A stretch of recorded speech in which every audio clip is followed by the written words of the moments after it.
Hi everybody, it's great to be back here again. It's Friday. Here we are in Parashat. This week's portion is one of those special portions, and there are not one in the Torah, there are a few of them, that actually discuss and talk about where I live here in Itamar. And this portion is really the whole amazing covenant about the blessing and the curse. And it's my backyard, as you can see from the picture over here. Look at those beautiful mountains and enjoy them. Imagine thousands of years ago with Joshua, 6 tribes standing on one mountain and 6 tribes standing on the other mountain, and giving here, renewing the covenant, giving the Torah in the land of Israel. And today I really want to discuss a little bit about a concept that comes out of this special event that took place over here in these opening verses in this week's portion. And I will begin by reading the verse to you. If we look, everyone, open up your Bibles, your Tanakh, in verse, and again this week's chapter, which is 11, Deuteronomy 11, verse number 26. 26 is the numerical value of God's name, so it's a very, very, very interesting opening. And it says like this: Re'ei anochi noten lifnechem hayom.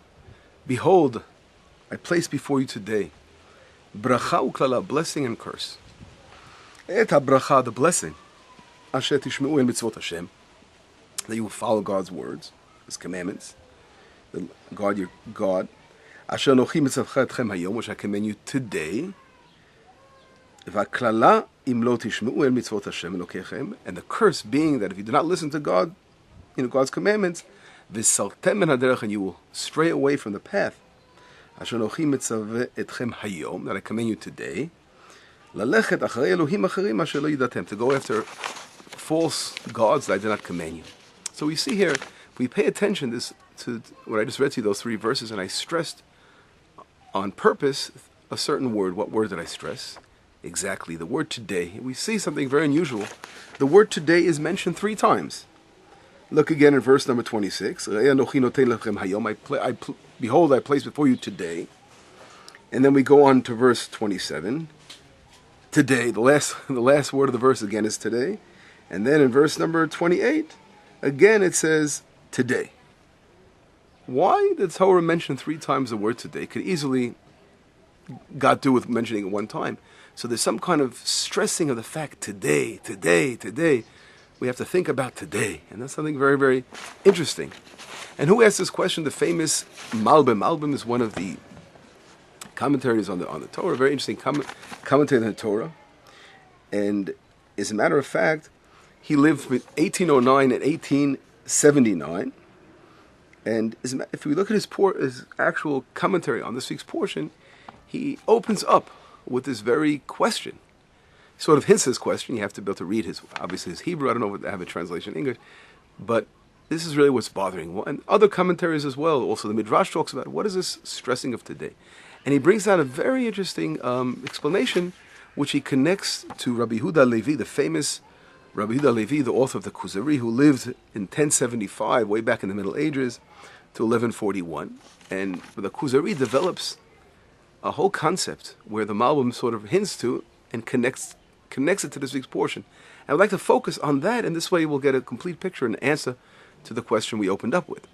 And what does the Kuzari say? The Kuzari brings down, and he asks a question of why does the Torah stress, on one hand, reward in this world? And we see it from many different verses in the Torah, and that's what the Malbim says. Until this portion of Re'eh, the Torah stressed many times over reward that we receive in this world. And some of the examples are, if we look in Genesis, for example, 17:8. I thought of a few verses. I mean, there are many verses in the Torah that stress reward in this world, but some verses that I brought down. It says, I will give to you and to your descendants after you the land of your sojournings, all the land of Canaan, for an everlasting possession. Right? This is a blessing, the Abrahamic blessing that God promises to give to Abraham, to Isaac, to Jacob, and the children of Israel. An everlasting inheritance of the land. It's a physical reward in this world, inheriting the land of Israel. And if we look in Leviticus 26, verse 3-6, it says, if you walk in my statutes and observe my commandments and do them, then I will give you rains in their season, so that the land will yield its produce, and the trees of the field will bear their fruit. Your threshing will last for you until your grape gathering, and grape gathering will last until your sowing time. You will thus eat your food to the full and live securely in your land, which means this is the exact recipe of a perfect existence in the land, of one agricultural season entering before the last one was leaving, and tremendous bounty in the land and peace in the land. And God says, I will also eliminate harmful beasts from your land, and no sword shall pass through the land, right? So all these blessings we're looking so much praying for a situation where there'd be no more sword in the land of Israel. But we see, we're dealing with every single day. We're trying to cope with every day here in the land. And the blessing is so clear in the Torah that it's all about living a life in the land of Israel, a life of purity, of blessing, but a physical life. It doesn't stress the world to come. And if we go on, we see last week's portion we just read about, when we say Shema Yisrael Hashem Elokeinu Hashem Echad, we have a custom as Jews to read 3 portions together. So one is in the portion we read 2 weeks ago in Bet Chanan, and one is what we read last week in Ekev, and we read about what it says, that He will give the rain for your land in its season. If you look at Deuteronomy 11:14, the early and the late rain, that you may gather in your grain and your new wine and your oil. He will give you grass in your fields for your cattle, and you will eat and be satisfied. Right? We spoke about that last week, the blessing of after eating, that whole thing about last week or 2 weeks ago. I don't recall when I was last week already. Wow, a week passed. But anyway, so we see that these blessings in the Torah all refer to blessings in this world, physical blessings of working the land and being blessed financially in the land of Israel. And a peace, these are the blessings that the Torah stresses, the reward for following the mitzvot, for following God's commandments. But what happens to all the spiritual blessings of a world, a super world, of a soul world? Why does the Torah stress that at all? This is what the Kuzari Rabbi Levi asks a very important question. Why doesn't the Torah stress this world of the soul world, the spiritual world? And we know, of course, in our oral traditions and our rabbinic traditions, right, they are full, we call Chazal, literally full of descriptions of the future world, the world to come, and all that. But for some reason, the Torah is sort of on the pshat level, on the simplistic level, is avoiding talking about the future world. And the beautiful answer that Rabbi Yehuda Levi gives, he gives a beautiful answer. What does he say? He says, if we realize what life was like when prophets were walking the land, take a prophet like Isaiah, take a prophet like, of course, Samuel, let's go back to Moses, Joshua. These amazing prophets that were walking the land of Israel, leaders of Israel. And where the temple, of course, was built. And prophets were in the first temple, and we had prophecy and miracles every day in the temple. The temple was the center of Jewish prophecy. So which means a person didn't have to look far to feel the divine.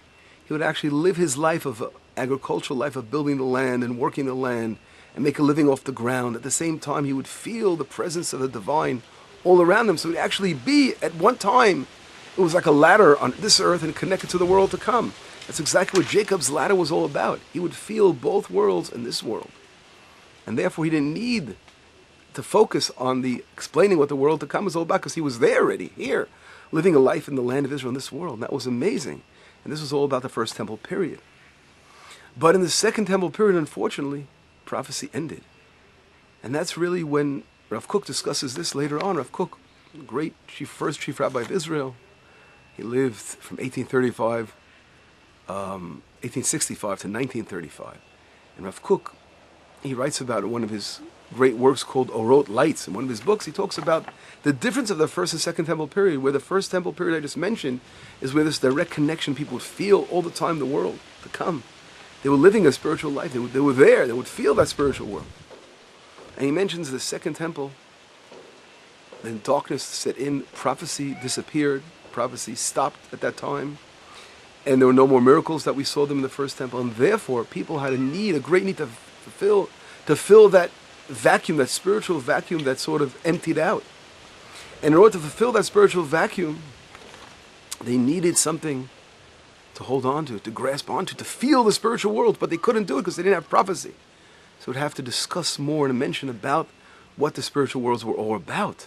And that's why there was a tremendous emphasis at that time about the future worlds and the world to come, because that vacuum was needed. It was like a candle during the daylight. You don't need to light a candle. That was the first temple period. But in the second temple period, And after, of course, 2,000 years of destruction, you have to light the candles to light up this darkness of the world. And that's exactly what Rav Kook is talking about, and what Rav Yehuda Levi mentions why the Torah doesn't focus. Because the Torah, of course, is forever. And the prophecy talks about this, the perfect life of living a life of Torah in the land. And we will feel that spiritual connection through prophecy and through our lives of spirituality. But in exile, of course, we lack this. And this, I think, was so beautiful that we see, and it reconnects to this week's portion. This is really the answer with the Malbim I mentioned before. Rabbi Leibish Weiser, who lived from 1809 to 1879, the Malbim mentions, he starts by saying, why does it say today 3 times? And he's saying that here, when God is saying, when Joshua will take the people of Israel and enter the land, and they will renew the covenant in the land of Israel on these mountains right over here, right across from me. As I look over here, I'm looking at these beautiful mountains right now. I have the merit of looking at those mountains of the blessing and the curse. And on those mountains, when they renew the covenant, the Malbim says, this message comes to life over here. Of why today? What does it mean? When the Jewish people finally, after exile, being, of course, suffering slavery in Egypt, and crossed the Jordan, came to these beautiful mountains of Grizim, of the blessing and the curse, and they renew the covenant. What does it mean? It means that they will build a life, a nationalistic life, a nation will build a life of agriculture, a life of living off the land. We'll have to fight against the enemy, but the land will have peace eventually. And they will live this life of prophecy, spirituality, building a temple, and connect the lower worlds with the upper worlds. And therefore, it stresses today, which meaning that there's something that you will feel on this world, not wait one day till you reach the upper worlds, but you will feel this amazing experience here in this world today. It will come to life. And that's why when Joshua entered the land, the Malbim is stressing here, he came and God told him to come right here to do the blessing and the curse. And therefore what God says, today you will renew this covenant.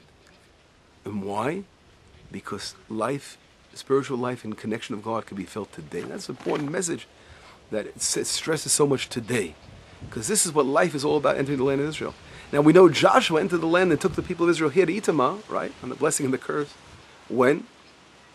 Why here for? Because this is where Abraham first entered the land. This is where God told Abraham to come and where he promised him the land of Israel. In Genesis 12, God says to Abraham, go to the land I will show you.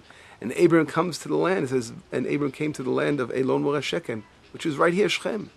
And so therefore, following the footsteps of Abraham is Joshua, showing that the most important thing about leaving exile and coming to the land of Israel is realizing the connection of the world, the physical world, with the spiritual world. This is symbolized by the fact that unlike Sinai, who received Torah, Moses was on top of the mountain, the Jewish people on the base of the mountain. Here it was the opposite. The 6 tribes, where each mountain held 6 tribes, and the priests, the leaders, were on the bottom of the mountain. Why? God was saying, not only the leaders and the priests and the prophets can actually touch the heavens, but here in the land of Israel, every one of you on top of the mountain, you could touch the mountain. You could touch the heavens from the top of the mountain. You could reach the heavens. By what? By following the Torah, by realizing you can live a life today, a blessed life in the land of Israel. This was a great, important message, of course, about opening up this week's portion. Behold, I will give you a blessing today. Today, today, today. Don't wait. And that's why other religions, because they didn't have this experience of prophecy, of a life where Torah will reach all the way up to the spiritual world, and they will feel that connection in this world. That's why the other nations who followed the false gods and went after idol worship were not able to connect and not able to feel God's presence in this world, and therefore they're always stressing the reward, what's going to be in the other worlds. They don't stress this world, because this world they have no proof that God connects to them. But Judaism says something different. The message of Judaism is that a person in this world can really feel that connection and really connect to God, and you can witness the future now and feel part of that reward. Of course we believe in the world to come, and of course we understand the tremendous importance of the world to come. That's why we have to live a spiritual life here. But the idea is to show that God has already reveals himself in this world, and we don't give up on this important concept and lesson. And that's why this week's portion again opens up, behold, you will see today, today, today, today. This is what the Malbim again stresses, and this is an important lesson for all of us. And I want to invite you all to come here today and witness beautiful life in the land of Israel, and Itamar, building the land. You see the bounty from the land. You see the blessing coming true, living a spiritual life in Torah together. We have a lot of more, of course, obstacles to go through and to pass. and to overcome. This all comes from, of course, spiritual, arising ourselves spiritually, building ourselves spiritually, and of course, reaching out to the nations, that the nations rectify themselves, and all of the whole world together will be able to feel and experience a special blessing of Hashem today in this world. Shabbat Shalom, B'sarot Tovot, Yeshuot V'Nechamot.